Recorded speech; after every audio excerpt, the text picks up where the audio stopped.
Welcome to this week's MVP segment on High School Cube News. I'm Beth Long at Proviso West, where this week we are featuring Hinsdale Central's senior power forward. He's 6'8", Matt Rafferty. Matt, you guys were off to a pretty fast start this season. What have been the keys so far to making sure that you're moving forward at the pace you want to? Yeah, I think at the start of the season and even before, Coach emphasized just in practice a lot of stuff on the defensive end that helped us out. Also, playing Stevenson, I think, prepared us further in the season. That was our third game, so after that, I think we really picked it up and realized what was needed to be done in order to get to the top.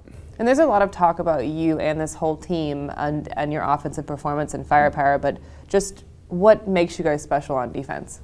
I think we have a lot of weapons that can score, which makes it easier on the defensive end. We get momentum and get a lot of stops, and I think rebounding is huge. We got some length and athleticism, so we also work on that in practice, which helps out a lot. And who are some other key contributors on this year's team other than yourself? I think everyone. Everyone's really doing a great job in practice. In games, me, George, Kieran, we work well together. And also the surrounding three guys do a great job of hitting shots when they need to, and defensively, Nevin Mulk, he's our main defensive guy. He guards their best player every game, so I think he's a key also.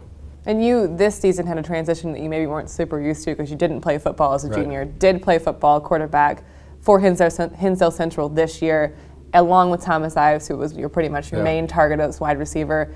How much did that affect the start of your season trying to get back and on the basketball court and in basketball shape? We got second round in playoffs for football, so it was a quick turnaround. We lost Saturday and started practice Monday, so we didn't have too much time to get healthy, but I think we're both starting to pick it up lately. You thought the dings were out of the way during football season, right? Now you've got 7 stitches on your eye.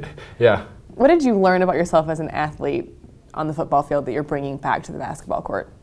I think it teaches you a lot.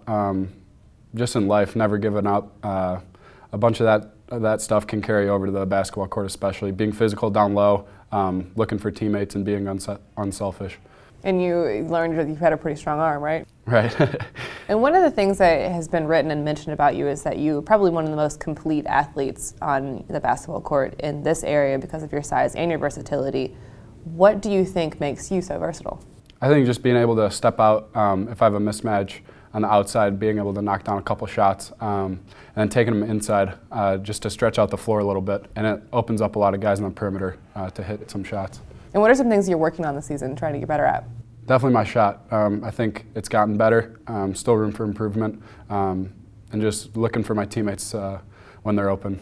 This is your 4th year on varsity, right? Right. How much has your game progressed and changed since you were a freshman until now? You know, I came in, coach did a great job, and the guys did a great job of, warming me up to the varsity speed and strength that I needed. And I was a small contributor freshman year. The coach really respected me and put faith in me that I could do well, which continued on to sophomore and junior year, as well as this year. And speaking of Coach Latore, he actually supported you playing football, yeah, right? Yeah. I heard he had some interesting advice for you about taking shots in the football field. Right. Always telling me to slide. So that was always funny when I see him in the halls. He'd always wish me good luck, but always told me to slide. Once again, Matt Rafferty is this week's High School Cube News MVP. Make sure you guys stay tuned for next week's.